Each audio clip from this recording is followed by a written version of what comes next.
Welcome to our KS classroom. അപ്പോൾ നമ്മളുടെ ഇന്നത്തെ ടോപ്പിക് എന്ന് പറയുന്നത് ഡെവലപ്മെൻറ്റ്സ് ഇൻ ബയോടെക്നോളജിയാണ്.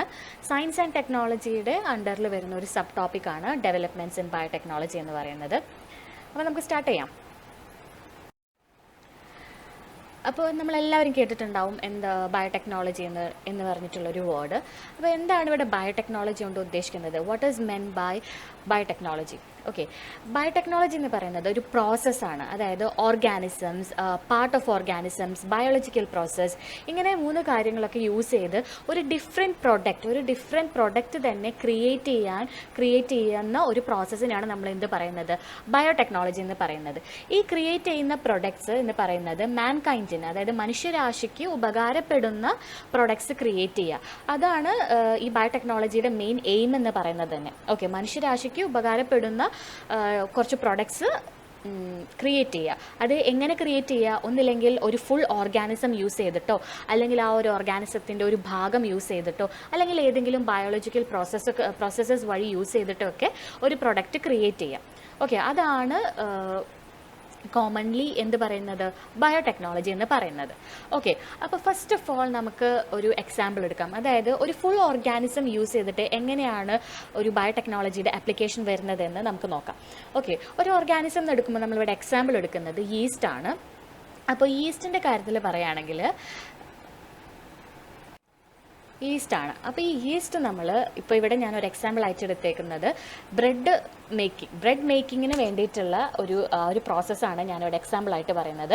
അല്ലാതെ തന്നെ നമ്മൾ ഈസ്റ്റ് നമ്മളുടെ ഡെയിലി ലൈഫിൽ നമുക്കറിയാം നമ്മൾ എന്തിനൊക്കെ ഈസ്റ്റ് യൂസ് ചെയ്യും. പിസ്സയുടെ ഡോ ഉണ്ടാക്കുമ്പോൾ നമ്മൾ അതുണ്ടാക്കാൻ, അത് പൊന്തി വരാൻ, അതൊന്ന് ഫെർമെൻറ്റ് ചെയ്ത് വരാൻ നമ്മൾ അതിൽ ഈസ്റ്റ് ചേർക്കും. അതുപോലെ നമ്മൾ അപ്പം ഉണ്ടാക്കുമ്പോൾ അത് പൊന്തി വരാൻ വേണ്ടി നമ്മൾ ഈസ്റ്റ് ഉണ്ടാക്കും. അതുപോലെ തന്നെ ഈ ബ്രെഡിൻ്റെ ഡോ ഉണ്ടാക്കുമ്പോൾ ഈ ഒരു ബ്രെഡ് പൊന്തി വരാൻ ഇതിനൊക്കെ ആവശ്യമായിട്ട് നമ്മൾ അതിലേക്ക് ഈസ്റ്റ് ചേർക്കും. ഇപ്പോൾ ഞാനിവിടെ ഒരു എക്സാമ്പിൾ മാത്രമേ പറയുന്നുള്ളൂ. ബ്രെഡ് മേക്കിങ്ങിൻ്റെ എക്സാമ്പിളാണത്. നമ്മൾ ഈ ബ്രെഡിൻ്റെ മാവൊക്കെ ഉണ്ടാക്കി അതിലേക്ക് ഈസ്റ്റ് ചേർക്കുന്നു. ഈസ്റ്റ് ചേർക്കുന്നത് വഴി അവിടെ എന്താണ് ഉണ്ടാവുന്നത്? അത് പുളിച്ച് പൊന്തി വരുന്നു. ആ ഒരു പ്രോസസ്സിന് എന്താണ് പറയുക? ഫെർമെൻറ്റേഷൻ പ്രോസസ്സ് എന്നാണ് പറയുക. അങ്ങനെ പൊന്തി വന്ന് നമ്മൾ ഈ ഒരു ഡോ നമ്മൾ ബേക്ക് ചെയ്ത് കഴിയുമ്പോൾ നല്ല സോഫ്റ്റ് ആൻഡ് ഫ്ലഫി ആയിട്ടുള്ള ബ്രെഡ് നമുക്ക് കിട്ടുന്നു. ഓക്കെ, ആക്ച്വലി ഇതൊരു ക്ലാസിക്കൽ ടൈപ്പ് ഓഫ് ബയോടെക്നോളജിയാണ്. അതായത് ഒരു ട്രഡീഷണൽ അല്ലെങ്കിൽ കൺവെൻഷണൽ ടൈപ്പ് ഓഫ് ബയോടെക്നോളജി എന്ന് പറയാം. അതായത് ഒരു ഫുൾ ഓർഗാനിസം അത് അങ്ങനെ തന്നെ നാച്ചുറലായിട്ട് അങ്ങനെ തന്നെ നമ്മളെങ്ങനെ ഒരു ഡിഫറെൻറ്റ് പ്രോഡക്റ്റ് ഉണ്ടാക്കാൻ യൂസ് ചെയ്യുന്നു എന്നുള്ളതാണ് ഇവിടെ പറയുന്നത്. അതിന് യാതൊരുവിധ മോഡിഫിക്കേഷനോ കാര്യങ്ങളോ ഒന്നും നമ്മൾ വരുത്തിയിട്ടില്ല. ആ ഈസ്റ്റ് എന്ന് പറയുന്ന ഓർഗാനിസം അങ്ങനെ തന്നെ ഫുള്ളായിട്ടുള്ള ആ ഒരു ഓർഗാനിസം അങ്ങനെ തന്നെ യൂസ് ചെയ്തിട്ടാണ് നമ്മളൊരു പ്രോഡക്റ്റ് ഉണ്ടാക്കുന്നത്. ഓക്കെ, അപ്പോൾ ഇതൊരു ക്ലാസിക്കൽ ടൈപ്പ് ഓഫ് ബയോടെക്നോളജിയാണ് നമുക്ക് പറയാം. ഓക്കെ, ഇതാണ് ഒരു അടുത്തത് ഈ ഒരു ഫുൾ ഓർഗാനിസം തന്നെ ഈസ്റ്റിൻ്റെ കാര്യം തന്നെ എടുത്ത് പറയാണ്. അതായത് എല്ലാവർക്കും അറിയാം വൈൻ്റെ പ്രൊഡക്ഷൻ എങ്ങനെയാണ്? നമ്മൾ കോമൺലി വൈൻ ഉണ്ടാക്കുക ഗ്രേപ്സിൽ നിന്നാണ്, അല്ലേ? ഗ്രേപ്സിൽ നിന്നാണ്, നമ്മൾ മുന്തിരിച്ചാറിൽ നിന്നാണ് നമ്മൾ വൈൻ ഉണ്ടാക്കുന്നത്. അപ്പോൾ ഈ ഓൾറെഡി ഈ മുന്തിരിച്ചാറിൽ അല്ലെങ്കിൽ ഈ ഗ്രേപ്പ് ജ്യൂസിൽ ഷുഗറിൻ്റെ കണ്ടൻറ്റ് ഉണ്ടാവും. ഓക്കെ, അപ്പോൾ ഈ ഷുഗറിൻ്റെ ഈ ഒരു ഗ്രേപ്പ് ജ്യൂസിലേക്ക് നമ്മൾ എന്താണ് ആഡ് ചെയ്യുന്നത്? ഈസ്റ്റ് ആഡ് ചെയ്യുന്നു. ഈസ്റ്റ് ആഡ് ചെയ്തിട്ട് നമുക്ക് എന്താണ് ബൈ പ്രോഡക്ട്സ് ആയിട്ട് കിട്ടുന്നത്? Alcohol and carbon dioxide. Okay, അപ്പോൾ ഇവിടെയും എന്താണ് നമ്മൾ യൂസ് ചെയ്യുന്നത്? ആ ഒരു ഈസ്റ്റ് എന്ന് പറയുന്ന ഫുൾ ഓർഗാനിസം, നാച്ചുറൽ ആയിട്ടുള്ള ആ ഒരു ഫുൾ ഓർഗാനിസത്തിനെ നമ്മൾ യൂസ് ചെയ്തു. ഓക്കെ, ഇതാണ് 2 എക്സാമ്പിൾസ്. അപ്പോൾ ഞാനിവിടെ പറഞ്ഞു ഒരു ഫുൾ ഓർഗാനിസത്തിനെ നമ്മൾ എങ്ങനെ യൂസ് ചെയ്യുന്നു എന്നുള്ളത്. ഓക്കെ, ഇനി അടുത്തൊരു എക്സാമ്പിൾ എന്ന് പറയുന്നത് ഒരു ഓർഗാനിസത്തിൻ്റെ ഒരു പാർട്ട് അല്ലെങ്കിൽ ഒരു ഭാഗം മാത്രം യൂസ് ചെയ്തുകൊണ്ട് എങ്ങനെയാണ് ഒരു പ്രൊഡക്റ്റ് ഉണ്ടാക്കുന്നത് എന്നാണ് നമ്മൾ പറയുന്നത്. അതിനൊരു എക്സാമ്പിളാണ് എന്ത്? ഹെപ്പറ്റൈറ്റിസ് ബി വാക്സിൻ എന്ന് പറയുന്നത്. അതായത് ഹെപ്പറ്റൈറ്റിസ് ബി എന്ന് പറയുന്ന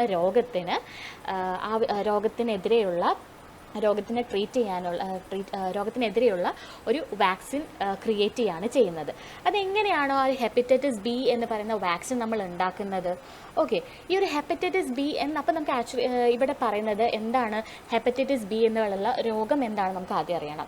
അതായത് ഹെപ്പറ്റൈറ്റിസ് ബി എന്ന് പറയുന്നത് ഒരു ലിവർ ഇൻഫെക്ഷൻ വരുത്തുന്ന ഒരു ഡിസീസാണ് ഈ ഹെപ്പറ്റൈറ്റിസ് ബി എന്ന് പറയുന്നത്. ആ ലിവർ ഇൻഫെക്ഷൻ എങ്ങനെയാണ് വരുത്തുന്നത്?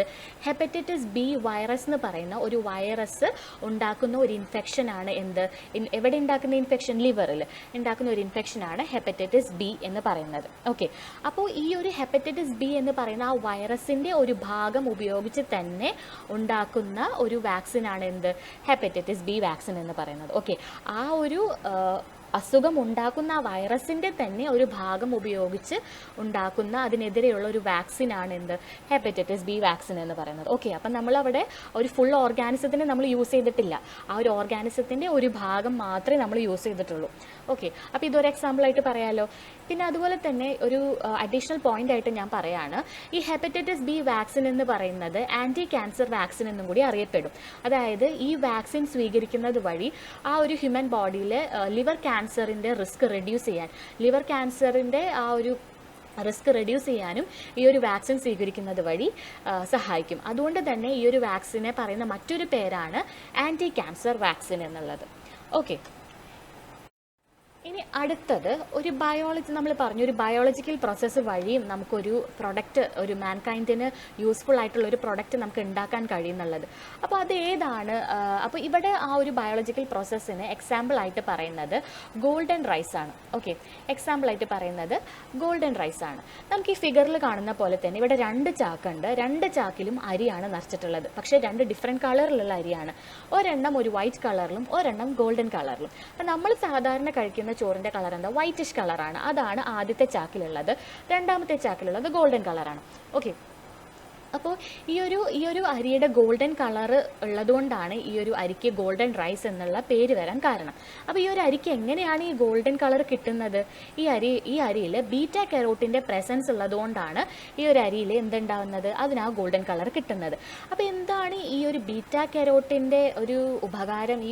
എന്താണ് ഈ അരിയിൽ ബീറ്റ കരോട്ടിൻ കൊണ്ടുള്ള ഉപകാരം എന്ന് വെച്ചാൽ, ഈ ബീറ്റ കരോട്ടിൻ ഈ അരിയിലെ ഈ ബീറ്റ കരോട്ടിൻ നമ്മുടെ ഹ്യൂമൻ ബോഡിയിൽ എത്തുമ്പോൾ അത് വിറ്റാമിൻ എ ആയിട്ട് കൺവേർട്ട് ചെയ്യാണ് ചെയ്യുന്നത്.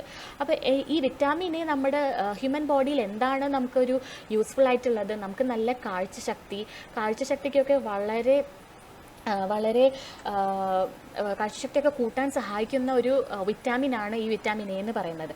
അപ്പോൾ ഈ വിറ്റാമിൻ എ ഉള്ള ഒരു കെരോട്ടിനാണ്, ഒരു കളേർഡ് പിഗ്മെൻ്റ് ആണ് എന്ത് ബീറ്റ കെരോട്ടിൻ എന്ന് പറയുന്ന ഈ ഒരു പിഗ്മെൻറ്റ്. ഓക്കെ, അപ്പോൾ അതാണ് ഈ ബീറ്റ കെരോട്ടിൻ്റെ ആ ഒരു പ്രസൻസ് ഉള്ളതുകൊണ്ടാണ് ഈ ഒരു റൈസിന് ഗോൾഡൻ കളർ കിട്ടാൻ കാരണം. ഈ ഗോൾഡൻ റൈസ് എന്ന് പറയുന്നത്, ഗോൾഡൻ ഈ റൈസ് നമ്മൾ മനുഷ്യർ കഴിക്കുമ്പോൾ അത് കഴിച്ചെത്തുമ്പോൾ നമ്മളുടെ ഈ ബീറ്റ കരോട്ടിൻ വിറ്റാമിൻ എ ആയിട്ട് കൺവേർട്ട് ചെയ്യുന്നു. അത് നമ്മളുടെ ബോഡിക്ക് വളരെ ഉപകാരപ്പെടുന്ന ഒരു കാര്യമാണ്. അത് വിറ്റാമിൻ എയുടെ ഉപയോഗം എന്താണ്? കാഴ്ചശക്തി അങ്ങനെയുള്ള കാര്യങ്ങളൊക്കെ ഇൻക്രീസ് ചെയ്യാനായിട്ട് സഹായിക്കും. ഓക്കെ, ഇനി എന്തുകൊണ്ടാണ് നമ്മൾ ഈ ഒരു ഫസ്റ്റ് ഓഫ് ഓൾ ഇതൊരു മെയിൻ എക്സാമ്പിൾ ആയിട്ട് പറയാൻ കാരണം എന്ന് വെച്ചാൽ, ഇത് റൈസ് എന്ന് പറയുന്നത് ഒരു സ്റ്റേപ്പിൾ ഡയറ്റാണ്, അതായത് ഒരു പ്രധാന ഭക്ഷണമാണ്. അതായത് ഇപ്പം നമ്മുടെ ഇന്ത്യയുടെ കേസ് എടുക്കുമ്പോൾ ഇന്ത്യയിലെ മെജോറിറ്റി ഓഫ് ദ പോപ്പുലേഷൻ കഴിക്കുന്നത് റൈസാണ്, അല്ലേ? റൈസാണ് ഇന്ത്യയുടെ സ്റ്റേപ്പിൾ ഡയറ്റ്, ഒരു പ്രധാന ഭക്ഷണം എന്ന് പറയാം. അപ്പോൾ ഈ ഒരു റൈസിൽ നമുക്ക് അതിന് മോഡിഫിക്കേഷൻ നടത്തി, അതായത് എന്തെങ്കിലും ഡെഫിഷ്യൻസി കാര്യങ്ങളുണ്ടെങ്കിൽ ഒരു നല്ല നമ്മളുടെ മാൻകൈൻഡിന് ഉപകാരപ്പെടുന്ന രീതിയിലുള്ള ക്യാരക്ടറിസ്റ്റിക്സ്, ഗുണങ്ങൾ ആ ഒരു റൈസിന് കൊടുക്കാൻ പറ്റിയാൽ അത് വളരെ വലിയൊരു അച്ചീവ്മെൻ്റ് ആയിരിക്കും. ഒരുപാട് പോപ്പുലേഷൻ അത് സഹായമാവുകയും ചെയ്യും. അതായത് ഈ വിറ്റാമിൻ എ കിട്ടുന്നു നമുക്ക് പറഞ്ഞല്ലോ. അപ്പോൾ ഈ ആൾക്കാരിൽ ഈ വിറ്റാമിൻ ഡെഫിഷ്യൻസി ഒക്കെ കുറയ്ക്കാൻ നമുക്ക് സഹായിക്കും ഈ ഒരു ഇങ്ങനെ ഒരു ജനറ്റിക്കലി മോഡിഫൈഡ് ആയിട്ടുള്ള ഈ ഒരു അരി കൊണ്ട് വിറ്റാമിൻ എ ഡെഫിഷ്യൻസി ആൾക്കാരിൽ കുറയ്ക്കാൻ സാധിക്കും. അപ്പോൾ ഇങ്ങനെ ഒരു സാധാരണ അരിയല്ല അതൊരു ജനറ്റിക്കലി ഒരു മോഡിഫിക്കേഷൻ വരുത്തിയിട്ടുള്ള ഒരു അരിയാണ്. അതായത് ജനറ്റിക്കലി മോഡിഫിക്കേഷൻ വരുത്തിയിട്ടുള്ള അരിയാണ്. അതുകൊണ്ട് തന്നെ നമുക്ക് എന്ത് പറയാം, ഈ ഒരു variety of rice genetically modified ഓർഗാനിസംസിൻ്റെ അണ്ടറിൽ വരുന്ന ഒരു ടൈപ്പ് ഓഫ് റൈസ് ആണ് ഈ ഒരു ഗോൾഡൻ റൈസ് എന്ന് പറയുന്നത്. ഓക്കെ, അപ്പം ഞാനിവിടെ ജനറ്റിക്കലി മോഡിഫൈഡ് ഓർഗാനിസംസ് എന്ന് പറയുന്നുണ്ട്. അപ്പം എന്താണ് ഈ ജനറ്റിക്കലി മോഡിഫൈഡ് ഓർഗാനിസംസ്? ഓക്കെ, എന്താണെന്ന് വെച്ചാൽ ഒരു ഓർഗാനിസത്തിൽ മറ്റൊരു ഓർഗാനിസത്തിൻ്റെ DNA ഇൻ്റഗ്രേറ്റ് ചെയ്യുന്ന കൂട്ടിച്ചേർക്കുമ്പോൾ ഉണ്ടാവുന്ന കൂട്ടിച്ചേർക്കുമ്പോൾ ആ ഒരു ഓർഗാനിസത്തിനെ വിളിക്കുന്ന പേരാണ് എന്ത്? Genetically modified organisms. ഓക്കെ, ഞാൻ ഒന്നുകൂടെ പറയാം. ഒരു ഓർഗാനിസത്തിൽ ഇപ്പോൾ ഒരു ഓർഗാനിസം, ആ ഓർഗാനിസത്തിൽ മറ്റൊരു ഓർഗാനിസത്തിൻ്റെ DNA കൂട്ടിച്ചേർക്കുമ്പോൾ ആ ഒരു പെർട്ടിക്കുലർ ഓർഗാനിസത്തിനെ നമ്മൾ എന്ത് വിളിക്കും? ജനറ്റിക്കലി മോഡിഫൈഡ് ഓർഗാനിസം എന്ന് വിളിക്കും. ഫോർ എക്സാമ്പിൾ, ഒരു റാറ്റ്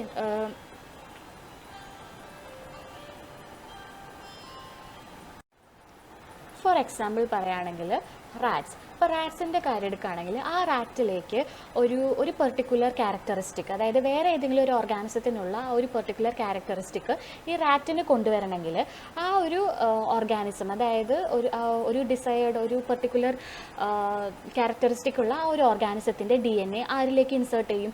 ഈ റാറ്റിലേക്ക് ഇൻസേർട്ട് ചെയ്യും. അപ്പോൾ ഈ റാറ്റിനെ ഇന്ന് നമ്മൾ എന്താ വിളിക്കുക?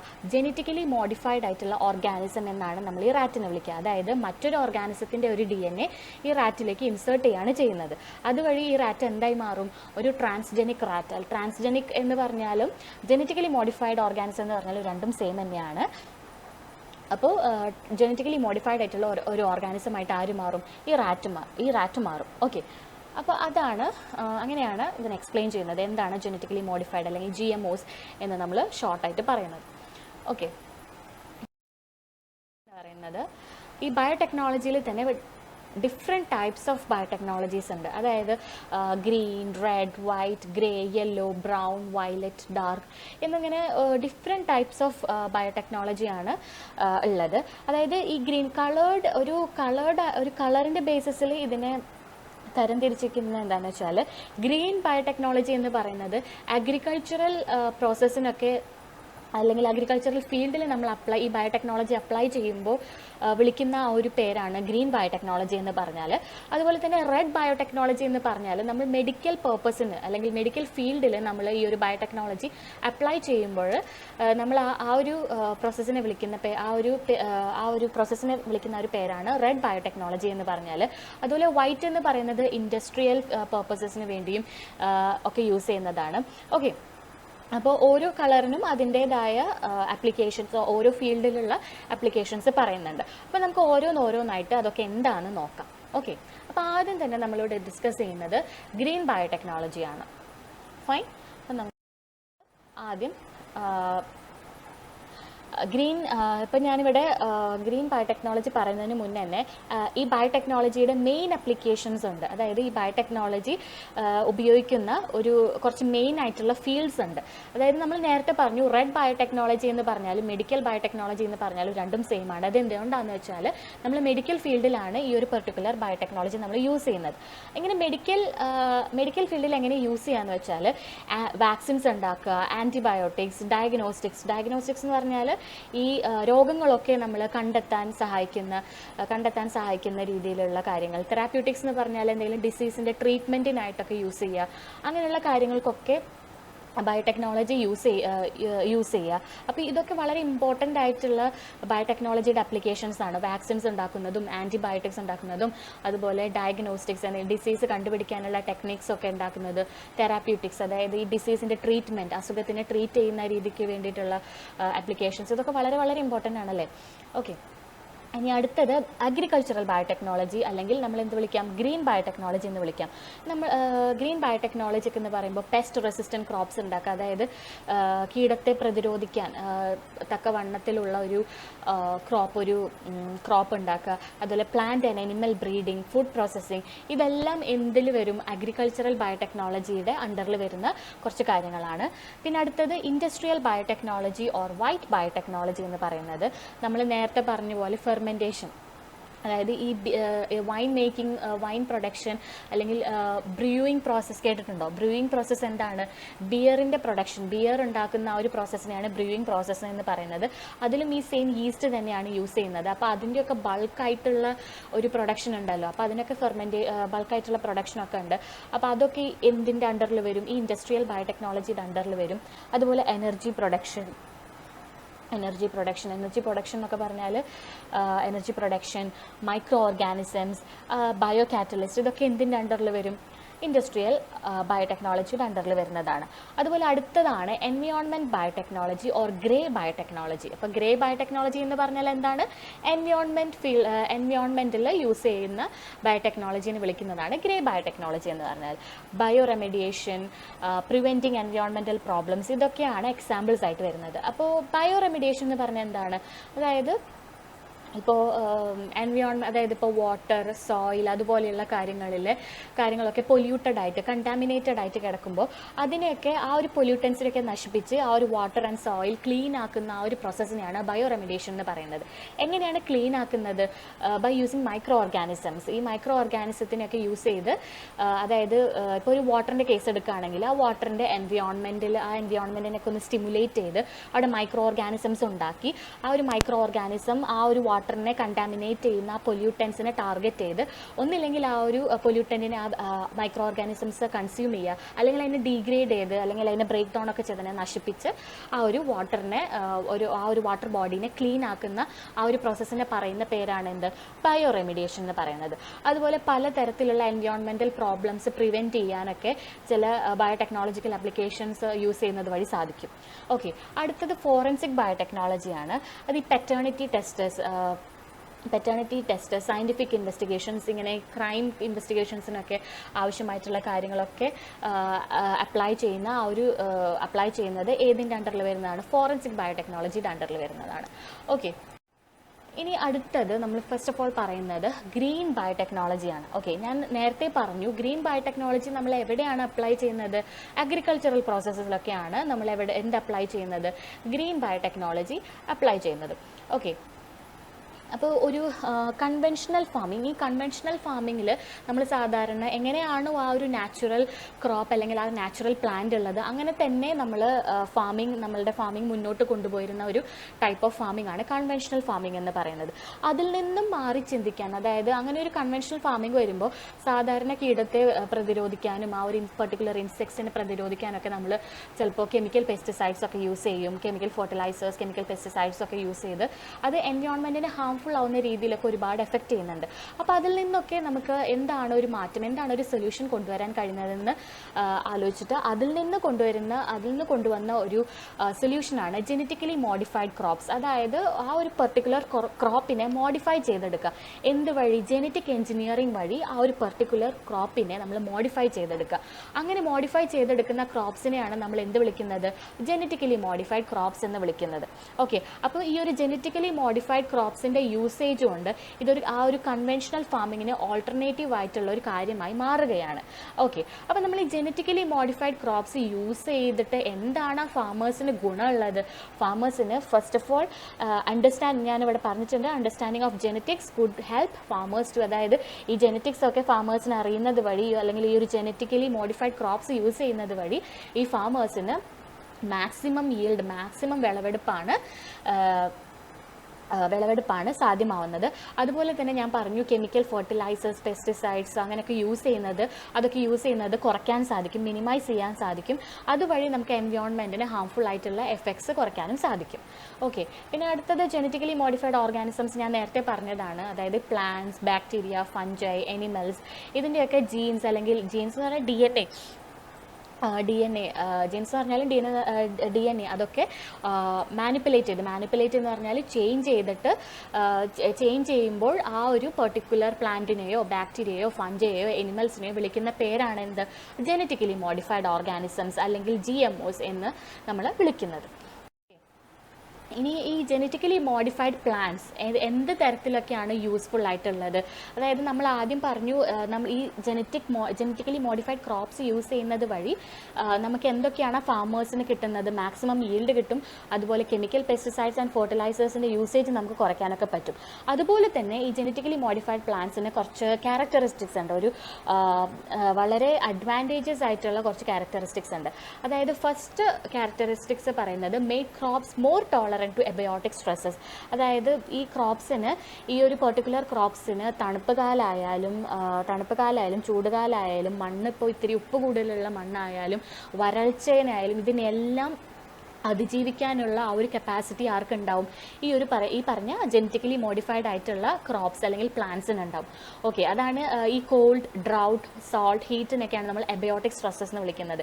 ഈ ഒരു തണുപ്പ് കാലത്തെയും ചൂടിനെയും വരൾച്ചയും ഉപ്പുള്ള മണ്ണിനെയും എല്ലാം പ്രതിരോധിക്കാനുള്ള ഒരു കപ്പാസിറ്റി ആർക്കുണ്ടാവും? ഈ ക്രോപ്സിനുണ്ടാവും. അതുപോലെ തന്നെ കെമിക്കൽ പെസ്റ്റിസൈഡ്സിൻ്റെ യൂസേജ് നമുക്ക് കുറയ്ക്കാൻ സാധിക്കും. അതായത് ഈ ഒരു പെർട്ടിക്കുലർ ക്രോപ്പിനെ നമ്മൾ ജെനറ്റിക്കലി മോഡിഫൈ ചെയ്ത് അതൊരു പെസ്റ്റ് റെസിസ്റ്റൻറ്റ് ക്രോപ്പായിട്ടാണ് നമ്മൾ മോഡിഫൈ ചെയ്യുന്നത്. അതായത് ഈ ഒരു സാധാരണ രീതിയിലുള്ള ആ ഒരു പ്ലാന്റിനെ അറ്റാക്ക് ചെയ്യാൻ വരുന്ന ആ ഒരു ഇൻസെക്റ്റ് അല്ലെങ്കിൽ ആ ഒരു കീടത്തിനെതിരെ പ്രതിരോധിക്കാനുള്ള ആ ഒരു കപ്പാസിറ്റി ഉള്ള ഒരു ചെടിയായിട്ടാണ് നമ്മൾ ഇതിനെ മോഡിഫൈ ചെയ്യുന്നത്. അപ്പോൾ അതുകൊണ്ട് തന്നെ പുറത്തുനിന്ന് നമുക്ക് വേറെ എക്സ്ട്രാ കെമിക്കൽ പെസ്റ്റിസൈഡോ കെമിക്കൽ ഫെർട്ടിലൈസറോ ഒന്നും യൂസ് ചെയ്യേണ്ട ആവശ്യം വരുന്നില്ല. ഓക്കെ, അതുപോലെ തന്നെ വിളവെടുപ്പിന് ശേഷമുള്ള നഷ്ടങ്ങളെ ഇത് കുറയ്ക്കാൻ സാധിക്കും. വിളവെടുപ്പിന് ശേഷമുള്ള നഷ്ടങ്ങളെ കുറയ്ക്കാൻ ഇത് സഹായിക്കുന്നുണ്ട്. അതുപോലെ തന്നെ ഈ പ്ലാന്റ്സിൻ്റെ മിനറൽ യൂസേജിൻ്റെ എഫിഷ്യൻസി കൂട്ടാൻ സഹായിക്കുന്നുണ്ട്. അതായത് ഈ സാധാരണ രീതിയിലുള്ള പ്ലാന്റ്സ് ആണെങ്കിൽ അതിൻ്റെ എഫിഷ്യൻസി, അതായത് ആ ഒരു പ്ലാന്റ്സ് മിനറൽസിനെ യൂസ് ചെയ്യുന്നത് അത്ര എഫിഷ്യൻ്റ് ആയിട്ടല്ല, അധികം എഫിഷ്യൻ്റ് ആയിട്ടല്ല. അത് എല്ലാ ഭാഗത്തേക്കും ആ ഒരു മിനറൽസിൻ്റെ ആ ഒരു ഗുണം എല്ലാ ഭാഗത്തേക്കും എത്തുന്നില്ല. പക്ഷേ ഈ ഒരു ജെനറ്റിക്കലി മോഡിഫൈഡ് പ്ലാന്റ്സ് ആവുന്നത് വഴി ആ ഒരു പ്ലാന്റ്സിൻ്റെ മിനറൽ യൂസേജിൻ്റെ എഫിഷ്യൻസി നമുക്ക് കൂട്ടാൻ സാധിക്കും. ഇങ്ങനെ എഫിഷ്യൻസി കൂട്ടാൻ സാധിച്ചാൽ നമുക്ക് എന്താണ് അവിടെ ഒരു ബെനിഫിറ്റ് ആയിട്ട് കിട്ടുന്നത്? അതായത് ഈ മണ്ണിൻ്റെ ആ ഒരു മണ്ണിൻ്റെ ഒരു ഫലഭൂയിഷ്ഠത നേരത്തെ കുറയുന്നതിൽ നിന്ന് അതിനെ പ്രിവെൻറ്റ് ചെയ്യും. ഓക്കെ, അതായത് ആ ഒരു സോയിലിൻ്റെ ഫെർട്ടിലിറ്റി നേരത്തെ ഇല്ലാതാവുന്നതിൽ നിന്ന് പ്രിവെൻറ്റ് ചെയ്യും. അതായത് ആവശ്യത്തിന് വേണ്ട ആ ഒരു പ്ലാന്റ്സിൻ്റെ മിനറൽസ് അതായത് ആവശ്യത്തിന് വേണ്ട മിനറൽസ് ആ സോയിലിൽ നിന്ന് ആ പ്ലാന്റ്സ് വലിച്ചെടുക്കുന്നുണ്ട് ആവശ്യത്തിന് വേണ്ടത്. അപ്പോൾ ആ ഒരു ഡിസോർഡർ ആയിട്ടുള്ള ഒരു രീതിയിലായിരിക്കില്ല അവിടെ നടക്കുന്നത്. അതുകൊണ്ട് തന്നെ ആ സോയിലിൻ്റെ ഫെർട്ടിലിറ്റി നമുക്ക് അങ്ങനെ തന്നെ ഒരുപാട് കാലം മെയിൻറ്റെയിൻ ചെയ്ത് കൊണ്ടുപോകാൻ സാധിക്കുന്നതാണ്. ഓക്കെ, അഞ്ചാമത്തെ പോയിന്റ് പറയുന്നത് നമുക്ക് നല്ല ഹൈലി ന്യൂട്രീഷ്യസ് ആയിട്ടുള്ള ഒരു ഫുഡ് അതിൽ നിന്ന് ഇങ്ങനെ ജെനറ്റിക്കലി മോഡിഫൈഡ് ആയിട്ടുള്ള പ്ലാന്റ്സിൽ നിന്ന് നമുക്ക് കിട്ടുന്നതാണ്. ഹൈലി ന്യൂട്രീഷ്യസ് ആയിട്ടുള്ള ഫുഡ് കിട്ടുന്നതാണ്. ഫോർ എക്സാമ്പിൾ, ഞാൻ നേരത്തെ പറഞ്ഞ പോലെ ഗോൾഡൻ റൈസ് അതിനൊരു എക്സാമ്പിളാണ്. അതെന്താണ്? ആ ഗോൾഡൻ റൈസ് നമ്മൾ കൺസ്യൂം ചെയ്യുന്നത് വഴി നമുക്ക് എന്ത് കിട്ടും?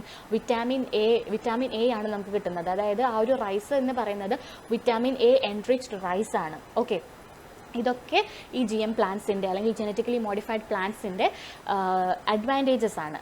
ഓക്കെ, ഇനി നമ്മൾ പറഞ്ഞു അതൊരു പെസ്റ്റ് റെസിസ്റ്റൻറ്റ് പ്ലാന്റ് ആണ്. പെസ്റ്റ് റെസിസ്റ്റൻറ്റ് പ്ലാന്റ് ആക്കി മാറ്റിക്കഴിഞ്ഞാൽ ആ ഒരു കെമിക്കൽ ഫെർട്ടിലൈസേഴ്സും കെമിക്കൽ പെസ്റ്റിസൈഡ്സിൻ്റെ യൂസേജൊക്കെ കുറയ്ക്കാൻ സഹായിക്കുമെന്ന്. അപ്പോൾ നമ്മൾ ഫോർ എക്സാമ്പിൾ നമ്മളിവിടെ ഒരു എക്സാമ്പിൾ എടുത്തിട്ടാണ് എങ്ങനെയാണ് ഒരു സാധാരണ പ്ലാന്റിനെ നമ്മളൊരു പെസ്റ്റ് റെസിസ്റ്റൻറ്റ് പ്ലാന്റ് അല്ലെങ്കിൽ പെസ്റ്റ് റെസിസ്റ്റൻറ്റ് ക്രോപ്പ് ആക്കി മാറ്റുന്നത് എന്നാണ് ഇവിടെ പറയാൻ പോകുന്നത്. അതിന് നമ്മൾ ഒരു എക്സാമ്പിൾ ആയിട്ട് എടുക്കുന്നത് BT കോൺ ആണ്. അതായത് ഒരു ചോളത്തിൻ്റെ ചെടീനെ എക്സാമ്പിൾ ആക്കിയിട്ടാണ് നമ്മളിവിടെ പറയുന്നത്. ഓക്കെ, അപ്പോൾ അതിന് BT കോൺ എന്ന് പറയുന്നത് ജെനറ്റിക്കലി മോഡിഫൈഡ് ചെയ്തിട്ടുള്ള കോണിനെ വിളിക്കുന്ന പേരാണ് BT കോൺ എന്ന് പറയുന്നത്. അപ്പോൾ നമ്മൾ ഒബ്വിയസ്ലി വിചാരിക്കും BT എന്ന് പറഞ്ഞാൽ ബയോടെക്നോളജി ആയിരിക്കും എന്ന്. അപ്പോൾ BT എന്ന് പറഞ്ഞാൽ ഒരിക്കലും ബയോടെക്നോളജി അല്ല. BT എന്ന് പറയുന്ന പ്രിഫിക്സിൻ്റെ അർത്ഥം എന്ന് പറയുന്നത് അല്ലെങ്കിൽ ഫുൾ ഫോം എന്ന് പറയുന്നത് ബാസിലസ് തുരിഞ്ചിൻസിസ് എന്ന് പറഞ്ഞിട്ടുള്ള ഒരു പേരാണ് വരുന്നത്. ഒരു ബാക്ടീരിയത്തിൻ്റെ പേരാണ് ബാസിലസ് തുരിഞ്ചിൻസിസ് എന്ന് പറയുന്നത്. ഓക്കെ, ഞാനിവിടെ പറഞ്ഞത് എന്താ? ബാക്ടീരിയം. അപ്പോൾ നമ്മളെല്ലാവരും കോമൺലി ബാക്ടീരിയ എന്നാണ് പറയാറ്. അപ്പോൾ ബാക്ടീരിയ എന്ന് പറഞ്ഞാൽ എന്താണ്? ബാക്ടീരിയ എന്ന് പറഞ്ഞാൽ ഒരു പ്ലൂറൽ ഫോമാണ്. ഓക്കെ, ബാക്ടീരിയമാണ് സിംഗുലർ ഫോം. അപ്പോൾ ഇതൊരു സിംഗിൾ ആയിട്ടുള്ള ഒരു ബാക്ടീരിയമാണ് ബാസിലസ് തുരിഞ്ചിൻസിസ്. ഓക്കെ, ഈ ഒരു ബാസിലസ് തുരിഞ്ചിൻസിസ് ആണ് ഈ ഒരു പെർട്ടിക്കുലർ കോൺ പ്ലാന്റിൻ്റെ രക്ഷകനായിട്ട് വരുന്നത്. ഓക്കെ, നമുക്ക് ഈ ഫിഗർ നോക്കുമ്പോൾ തന്നെ കാണാം. ഫസ്റ്റത്തെ ഫിഗറിൽ ഒരു സാധാരണ പ്ലാന്റും അടുത്ത ഫിഗറിലാണ് ജെനറ്റിക്കലി മോഡിഫൈഡ് ആയിട്ടുള്ള കോൺ പ്ലാന്റ് ആയിട്ട് വരുന്നത്. അപ്പോൾ ഫസ്റ്റത്തെ പ്ലാന്റിൽ ഒരു സാധാരണ കോൺ പ്ലാന്റ് ആണ്. ആ ഒരു സാധാരണ കോൺ പ്ലാന്റിനെ അറ്റാക്ക് ചെയ്യാൻ വരുന്ന ഒരു വേം ആയിട്ടാണ് വരുന്നത്? യൂറോപ്യൻ കോൺ ബോറർ എന്നാണ് ആ പെർട്ടിക്കുലർ വേമിൻ്റെ പേര്. ആ ഒരു കോൺ ബോറർ ആ ഒരു വേം അറ്റാക്ക് ചെയ്യാൻ വരുന്നതായിട്ട് കാണാം. ഓക്കെ, അങ്ങനെ അറ്റാക്ക് ചെയ്യുന്നത് വഴി എന്താവും? ഈ കോൺ പ്ലാന്റിനെ അത് നശിപ്പിച്ച് ഈ കോൺ പ്ലാന്റ് പതിയെ നശിച്ചില്ലാതാവാണ് ചെയ്യുന്നത്. അപ്പോൾ ഈ ഒരു കാര്യത്തിന് എന്ത് സൊല്യൂഷൻ എന്ന് ആലോചിക്കുമ്പോഴാണ് ജെനറ്റിക് എഞ്ചിനീയറിംഗ് വഴി നമുക്ക് എങ്ങനെ ഈ ഒരു പ്ലാന്റിനെ രക്ഷപ്പെടുത്താം എന്ന് സയൻറ്റിസ്റ്റുകൾ ആലോചിക്കുന്നത്. അങ്ങനെ ആലോചിക്കുന്ന വഴി ഈ ഒരു തോട്ടിലേക്ക് എത്താണ്. അതായത് ഈ ബാസിലസ് തുരിഞ്ചിൻസിസ് എന്ന് പറഞ്ഞ ബാക്ടീരിയം ആരുടെ എനിമിയാണ്? എല്ലാ പെസ്റ്റിൻ്റെയും ഇൻസെക്ട്സിൻ്റെയും ഒക്കെ എനിമിയാണ് ഈ ബാസിലസ് തുരിഞ്ചിൻസിസ് എന്ന് പറഞ്ഞ ഒരു ബാക്ടീരിയം. എന്തുകൊണ്ടാണ് എല്ലാ ഇൻസെക്ട്സിൻ്റെയും ഈ പറഞ്ഞ പോലെ ഇവിടെ പറയുകയാണെങ്കിൽ ഈ യൂറോപ്യൻ കോൺബോററിൻ്റെ ഒക്കെ ഒരു എനിമിയായിട്ട് ഈ ബാസിലസ് തുരിഞ്ചിൻസിസ് മാറുന്നത്? അതായത് ഈ ബാസിലസ് തുരിഞ്ചിൻസിസിന് ഒരു പ്രത്യേകതയുണ്ട്. അതിൻ്റെ ജീൻസ് കുറച്ച് പ്രോട്ടീൻസ് പ്രൊഡ്യൂസ് ചെയ്യും. ഈ പ്രോട്ടീൻസിനെ അല്ലെങ്കിൽ പറയുന്നത് ടോക്സിൻസ് എന്നാണ്. ഓക്കെ, ടോക്സിൻസ് പ്രൊഡ്യൂസ് ചെയ്യും. ഈ ടോക്സിൻസ് ഈ ഇൻസെക്റ്റിൻ്റെയോ പെസ്റ്റിൻ്റെയോ ഉള്ളിലെത്തുന്നത് വഴി എന്താവും, ഈ ഇൻസെക്ട്സ് അല്ലെങ്കിൽ പെസ്റ്റുകൾ മരിച്ചു പോവാണ് ചെയ്യുന്നത്. ഓക്കെ, അതിനെ കില്ല് ചെയ്യാണ് ചെയ്യുന്നത്. ഓക്കെ, അപ്പോൾ ഇങ്ങനെ ജെനറ്റിക് എഞ്ചിനീയർ, അപ്പോൾ ഈ സയൻറ്റിസ്റ്റുകൾ എന്ത് ചെയ്തു, ഈ ബാസിലസ് തുരിൻജിയൻസിൻ്റെ ജീന് ഈ ഒരു കോൺ പ്ലാന്റിലേക്ക് ഇൻസേർട്ട് ചെയ്യുന്നത് വഴി ഇൻസേർട്ട് ചെയ്ത് ഈ ഒരു പെസ്റ്റിനെ അല്ലെങ്കിൽ ഈ ഒരു കോൺ ബോററിനെ കൊല്ലാനുള്ള കില്ല് ചെയ്യാനുള്ള ഒരു രീതിയിലാക്കി ആ ഒരു ചെടീനെ മാറ്റിയെടുത്തു, അതായത് മോഡിഫൈ ചെയ്തെടുത്തു. ഓക്കെ, അതെങ്ങനെയാണെന്ന് ഞാനിവിടെ പറഞ്ഞു തരാം. ഒരു സാധാരണ കോൺ പ്ലാന്റ്, ഓക്കെ, ആ ഒരു സാധാരണ കോൺ പ്ലാന്റിലേക്ക് ബാസിലസ് തുരിൻജിയൻസിസ് ഈ ഒരു ബാക്ടീരിയത്തിൽ നിന്നുള്ള ഒരു ജീൻ എടുത്ത് ഈ ഒരു കോൺ പ്ലാന്റിലേക്ക് ഇൻസേർട്ട് ചെയ്യാണ് ചെയ്യുന്നത്. ഓക്കെ, ഇൻസേർട്ട് ചെയ്തതിന് ശേഷം പിന്നെ എപ്പോഴേലും ഈ ഒരു കോൺ ബോറർ അല്ലെങ്കിൽ ഏതെങ്കിലും ഒരു ഇൻസെക്റ്റ് ഈ ഒരു കോൺ പ്ലാന്റിനെ അറ്റാക്ക് ചെയ്യാൻ വരുമ്പോൾ ഈ ഒരു പ്ലാന്റിൻ്റെ ഏതെങ്കിലും ഒരു ഭാഗം അത് കടിച്ച് കഴിക്കുന്നത് വഴി അപ്പം തന്നെ എന്തുണ്ടാവും, ഈ ഇൻസെക്റ്റ് അല്ലെങ്കിൽ പെസ്റ്റ് മരിച്ചു വീഴും. ഓക്കെ, അങ്ങനെ ഈ ഒരു പെർട്ടിക്കുലർ പ്ലാന്റിനെ അല്ലെങ്കിൽ ക്രോപ്പിനെ നമുക്ക് ഈ കീടങ്ങളിൽ നിന്നൊക്കെ രക്ഷിക്കാൻ, ഈ കീടങ്ങളിൽ നിന്നും നശിച്ചു പോവാതിരിക്കാൻ സഹായിക്കും. ഓക്കെ, അപ്പം നിങ്ങൾ വിചാരിക്കും ഈ ടോക്സിൻസ് പ്രൊഡ്യൂസ് ചെയ്യണു, ബാക്ടീരിയം അല്ലേ ഈ ടോക്സിൻസ് ഒക്കെ പ്രൊഡ്യൂസ് ചെയ്യണമെന്ന് പറഞ്ഞത്. അങ്ങനെയാവുമ്പോൾ ഈ ബാക്ടീരിയത്തിന് തന്നെ അത് ഹാംഫുൾ ആയിട്ട് വരില്ല. അപ്പോൾ എന്താ ബാക്ടീരിയ മരിച്ചു പോകാത്തതെന്ന് ചോദിക്കും. അതിനുള്ള ഒരു ഉത്തരമാണ് ഈ ബാസിലസ് തുരിൻജിയൻസിസ് എന്ന് പറഞ്ഞ ഈ ബാക്ടീരിയത്തിൽ ഈ ടോക്സിൻസ്, ഈ ജീൻസ് പ്രൊഡ്യൂസ് ചെയ്യുന്ന ഈ ടോക്സിൻസ് ക്രിസ്റ്റൽ ഫോമിൽ ഇനാക്റ്റീവ് ആയിട്ടാണ് ഇരിക്കുന്നത്. ഇനാക്റ്റീവ് ഫോമിലാണ് ക്രിസ്റ്റൽ ഫോമിൽ ഇനാക്റ്റീവ് ആയിട്ടാണ് ഇരിക്കുന്നത്. ഓക്കെ, അത് നമ്മൾ ആ ഒരു ജീന് നമ്മൾ ഈ ഒരു കോൺ പ്ലാന്റിലേക്ക് ഇൻസേർട്ട് ചെയ്യുമ്പോഴും ആ പ്ലാന്റിൻ്റെ ഉള്ളിലും എന്താണ്, ഈ ടോക്സിൻസ് ഇനാക്റ്റീവ് ക്രിസ്റ്റൽ ഫോമിൽ ഇനാക്റ്റീവ് ആയിട്ട് തന്നെയാണ് ഇരിക്കുന്നത്. ഓക്കെ, ഇനി ഈ ഒരു ഇൻസെക്റ്റ് അല്ലെങ്കിൽ ഇപ്പോൾ ഇവിടെ ഫോർ എക്സാമ്പിൾ പറഞ്ഞാൽ ഈ കോൺ ബോറർ ഈ കോൺ പ്ലാന്റിനെ അറ്റാക്ക് ചെയ്യാൻ വരുന്ന സമയത്ത്, അതിനെ കടിച്ച് കഴിക്കുന്ന സമയത്ത് ആ ജീന് ഈ ഇൻസെക്റ്റിൻ്റെ ഉള്ളിലോട്ട് പോവാണ്. ആ ഇൻസെക്റ്റ് ഈ ഒരു ചെടിയുടെ ഭാഗം കഴിക്കുമ്പോൾ ഈ ഒരു ടോക്സിൻ ഈ ഇൻസെക്റ്റിൻ്റെ ഉള്ളിലോട്ട് പോയിട്ട് ഈ ഒരു ടോക്സിൻ ഇൻസെക്റ്റിന്റെ ഉള്ളിൽ വെച്ചിട്ടാണ് ആക്ടിവേറ്റ് ആവുന്നത്. ഓക്കെ, അതായത് ആ ഒരു ടോക്സിന് ആപ്റ്റ് കണ്ടീഷൻ ഉണ്ടെങ്കിലേ അത് ആക്റ്റീവ് ആവുള്ളൂ. ആ ആപ്റ്റ് കണ്ടീഷൻസ് എവിടെയാണുള്ളത്, ഈ ഇൻസെക്റ്റിന്റെ ഉള്ളിലാണുള്ളത്. അപ്പോൾ അതുകൊണ്ട് തന്നെ ഈ ഇൻസെക്റ്റിന്റെ ഉള്ളിൽ വെച്ച് ഈ ഒരു ടോക്സിൻസ് ആക്ടിവേറ്റ് ആയിട്ടാണ് എന്ത് മരിക്കുന്നത്, ഈ ഇൻസെക്ട്സും ഈ പെസ്റ്റും ഒക്കെ മരിച്ചു വീഴുന്നത്. ഓക്കെ, ഇപ്പോൾ മനസ്സിലായില്ലേ എങ്ങനെയാണ് ഒരു പെസ്റ്റ് റെസിസ്റ്റൻറ്റ് പ്ലാന്റ് ആക്കി ഒരു സാധാരണ ചെടിയെ മാറ്റുന്നത്, അല്ലെങ്കിൽ ഒരു ജെനറ്റിക്കലി മോഡിഫൈഡ് പ്ലാന്റ് ആക്കി മാറ്റുന്നത്? മനസ്സിലായില്ലേ? ഓക്കെ, ഇങ്ങനെയുള്ള കാര്യങ്ങളൊക്കെ, അതായത് ട്രാൻസ്ജെനിക് പ്ലാന്റ്സ് അല്ലെങ്കിൽ ജെനറ്റിക്കലി മോഡിഫൈഡ് പ്ലാന്റ്സിനെ ഒക്കെ ഇങ്ങനെ ക്രിയേറ്റ് ചെയ്യുന്നത് എന്ത് വഴിയാണ്? ജെനറ്റിക് എഞ്ചിനീയറിംഗ് വഴിയാണ് നമ്മൾ ഇതൊക്കെ ചെയ്യുന്നത്. ഓക്കെ, ഇനി ഈ ജെനറ്റിക്കലി മോഡിഫൈഡ് പ്ലാന്റ്സിൻ്റെ നമ്മൾ പറഞ്ഞു ഗുണങ്ങൾ എന്തൊക്കെയാണ്? ബെറ്റർ റെസിസ്റ്റൻസ് കപ്പാസിറ്റി ഉണ്ട്, പറഞ്ഞില്ലേ, നല്ല റെസിസ്റ്റൻസ് കപ്പാസിറ്റി ഉണ്ടാവും, അതുപോലെ തന്നെ നല്ല ഹൈ ഈൽഡും നമുക്ക് കിട്ടും, അവിടെ പറഞ്ഞ പോലെ തന്നെ.